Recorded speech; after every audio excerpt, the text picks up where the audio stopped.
안녕하십니까? 2023년 9월 5일 화요일 인도네시아 헤드라인 시작합니다. 첫 번째 소식입니다. 윤석열 대통령이 9월 5일부터 8일까지 자카르타에서 열리는 정상회의에 참석하기 위해 인도네시아를 공식 방문합니다.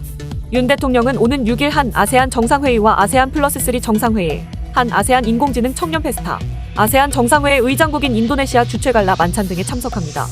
오는 7일에는 동아시아 정상회의에 참석하고 대한상공회의소와 인도네시아 상공회의소가 공동으로 주최하는 한 인도네시아 비즈니스 라운드 테이블을 방문합니다. 최상목 대통령실 경제수석은 양국 주요 기업 최고 경영자 등 40여 명이 비즈니스 라운드 테이블에 참석한다며 윤 대통령이 이 자리에서 인도네시아와의 경제협력 성과를 평가하고 공급망 강화, 글로벌 아젠다 대응, 미래세대 교류 등 새로운 50년을 위한 협력 방안을 제시할 예정이라고 설명했습니다. 특히 이번 라운드 테이블에는 정의선 현대차그룹 회장과 구광모 LG그룹 회장, 신동빈 롯데그룹 회장, 구자은 LS그룹 회장 등이 참석합니다. 아울러 윤 대통령은 오는 8일 조코위 대통령과 정상회담을 하고 공동 언론 발표를 마지막으로 인도네시아의 일정을 마무리하게 됩니다. 최 수석은 다수의 양자 회담과 별도의 경제 행사 등을 통해 경제 외교에도 주력할 계획이라며 인도네시아와 수교 50주년을 맞이하는 해인 만큼 양자 정상회담과 경제 행사 등을 통해 경제 협력 관계를 더욱 심화할 것이라고 강조했습니다.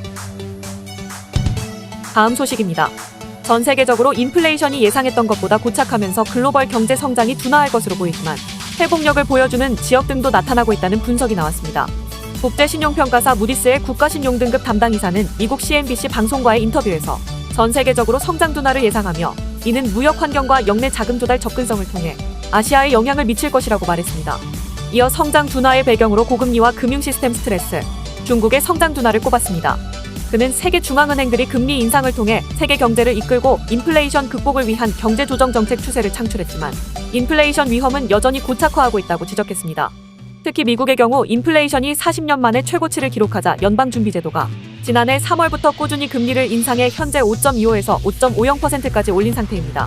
국가신용등급 담당이사는 금융시스템 스트레스와 관련해서는 금리 상승기가 일부 은행의 수익에 긍정적인 영향을 주기도 했지만 경영 부문의 개편과 함께 예금의 지속적인 유치를 위한 사업 조정도 필요하다고 설명했습니다. 또한 현재 드러나지 않은 스트레스 요인이 올해 말부터 내년까지 구체화할 수 있다고 경고했습니다. 이와 함께 세계 두 번째 경제 대국인 중국의 빠른 회복을 기대하지 않고 있으며 이에 따라 느린 성장세가 역내 전반에 영향을 줄 것으로 내다봤습니다. 그러나 인도네시아와 인도 등 시장에서는 상대적으로 견조한 성장과 우호적인 환경을 볼 수 있는 등 회복 탄력성이 있는 지역도 있다고 강조했습니다. 다음 소식입니다. 미국과 인도네시아 등 7개국이 대규모 연례합동 군사훈련인 슈퍼가루다 쉴드 2023을 시작했습니다. 이번 훈련은 미국과 인도네시아 외에도 작년부터 훈련에 참여한 일본과 호주, 싱가포르에 이어 영국과 프랑스가 새롭게 참여한 가운데 지난 31일 인도네시아 내 여러 훈련장에서 시작해 이번 달 13일까지 실시됩니다. 이번 훈련에는 미군 2,100여 명과 인도네시아군 1,900여 명을 포함해 5,000명 가까운 병력이 참여합니다. 또한 한국과 뉴질랜드, 필리핀, 파푸아뉴기니, 말레이시아, 캐나다, 독일, 브라질, 인도, 동티모르, 브루나이 등 12개국이 옵서버 국가로 참여합니다. 찰스 플린 미 육군 태평양 사령관은 30일 성명에서 해당 다국적 합동훈련은 우리의 공동의 헌신과 단합된 생각을 보여주는 훈련으로 안정적이고 안전하며 보다 평화롭고 자유롭고 개방된 인도태평양을 가능하게 한다고 밝혔습니다. 인도네시아 주재 미국 대사관은 양국 간 주요 방위 파트너십을 공고히 하고 자유롭고 개방된 인도태평양 지역을 위한 협력을 증진하며 훈련과 문화 교류 등을 통해 상호 운용성 역량을 강화할 예정이라고 밝혔습니다. 한편 미국과 인도네시아는 2007년 첫 가루다 쉴드 훈련을 시작했으며 참여국이 늘어남에 따라 지난해 슈퍼 가루다 쉴드로 명칭을 변경했습니다. 다음 소식입니다. 자카르타의 대기질이 연일 세계 최악 수준을 이어가는 가운데 조코위 대통령이 대기 오염물질 방지 시설이 없는 공장은 폐쇄하겠다며 강경 대응을 예고했습니다. 지난 31일 현지 언론 등에 따르면 조코위 대통령은 중부 자바주 스마랑에 있는 한 직업 고등학교를 찾아 정부가 대기 오염 문제를 해결하기 위해 여러 조치를 취하고 있다고 말했습니다. 조코위 대통령은 타랑시설인 스크러버 의무 설치와 같은 정부가 정한 규정을 준수하지 않는 공장 등에 대한 단속을 실시하고 있다며 확실히 제재를 가할 것이며 공장을 폐쇄할 수도 있다고 경고했습니다. 최근 인도네시아 환경산림부는 대규모 인력을 동원해 자카르타 주변 공장들의 일제 단속에 나섰고 규정을 어긴 11개 기업에 대해 공장 가동 중단 등 행정 제재를 부과했습니다. 또한 조코위 대통령은 루훗 판자이탄 투자조정부 장관을 자카르타와 수도권의 대기질 개선을 수행할 팀장으로 임명했다며 정부가 인공강우 기술 개발이나 재택근무 확대, 나무 심기 등의 대책을 실시하고 있다고 설명했습니다. 그러면서 국민들에게 개인 차량 대신 대중교통을 많이 이용해달라고 당부했습니다. 한편 자카르타는 엘니뇨로 인한 건기가 계속되면서 대기 순환이 정체돼 지난달부터 대기질이 연일 세계 최악 수준을 기록하고 있습니다. 특히 자카르타에서는 5일부터 아세안 정상회의가 열릴 예정이어서 인도네시아 정부는 주요국 정상들의 방문을 앞두고 대기질 개선에 안간힘을 쓰고 있습니다. 다음 소식입니다. 인도네시아의 니켈 재련 공장들은 현재 공급 부족으로 필리핀에서 광석을 구매하고 있다고 로이터 통신이 보도했습니다. 인도네시아 당국은 채광 쿼터 분야에서의 부패 행위에 대해 조사 뒤 채광 쿼터 발급을 연기하고 국유 광산회사 아네카 땀방의 한 광산 운영을 중단시켰습니다. 당국은 다른 지역의 채광 작업은 계속되고 있으며 전 세계 채굴 공급량의 절반을 차지하는 인도네시아는 광석이 부족하지 않다고 주장했습니다. 그러나 니켈 가격은 지난주에 10% 늘어났고 이번 주에는 약 8% 올랐습니다. 업계에서는 새로운 채광 쿼터가 계속 지연될 경우 일부 니켈 재련 공장은 세계 2대 공급국인 필리핀으로부터 광석을 매입해야 할 것이라고 말했습니다. 실제로 인도네시아의 한 대형 니켈 재련 공장 직원은 이번 달부터 필리핀으로부터 광석을 수입하기 시작했다고 밝혔습니다. 해당 재련 공장은 저급 리모나이트 광석을 구매한 것으로 전해졌지만 광석 수입량은 밝히지 않았습니다.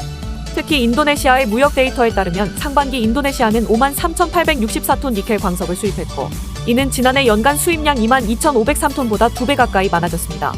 중국 컨설팅 회사 마이스틸은 공급 부족으로 인해 7월과 8월 필리핀으로부터 수입한 광석이 10만 톤 수준으로 증가했을 것이라고 했습니다.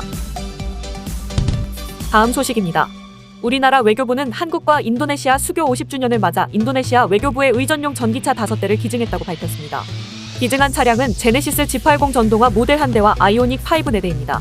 인도네시아 외교부에서 열린 전달식에서 이상덕 주 인도네시아 대사는 이번 전기차 지원이 한국과 인도네시아 간 전기차 생태계 조성 협력을 강화하고 인도네시아 정부의 관용차 전기차 전환을 적극 지원하기 위한 것이라고 설명했습니다. 참고로 현대차는 지난해부터 인도네시아에서 전기차 아이오닉 5를 생산하고 있으며 내년 상반기부터는 LG에너지솔루션과 함께 투자한 그린파워에서 배터리셀 양산에 들어갈 예정입니다. 또한 LG에너지솔루션은 포스코홀딩스, LX인터내셔널 등과 함께 인도네시아에서 니켈 채굴부터 생산까지 모든 공정을 아우르는 배터리 엔드-투-엔드 사업을 추진 중입니다. 이상덕 대사는 앞으로 전기차, 배터리뿐 아니라 석유화학, 철강, 전자 등 주력 산업 분야를 중심으로 한국과 인도네시아 간 전략적 연대가 강화되도록 한국 정부가 적극 지원할 계획이라고 밝혔습니다. 이에 인도네시아 외교부 기조실장은 한국 외교부의 감사의 뜻을 표하며 인도네시아 전기차 생태계 구축에 한국과의 협력이 더욱 확대되기를 기대한다고 말했습니다. 한편 이날 행사에는 이영택 현대차 아세안권 역본부장, 정윤길 코이카 인도네시아 사무소장 등이 참석했습니다. 다음 소식입니다.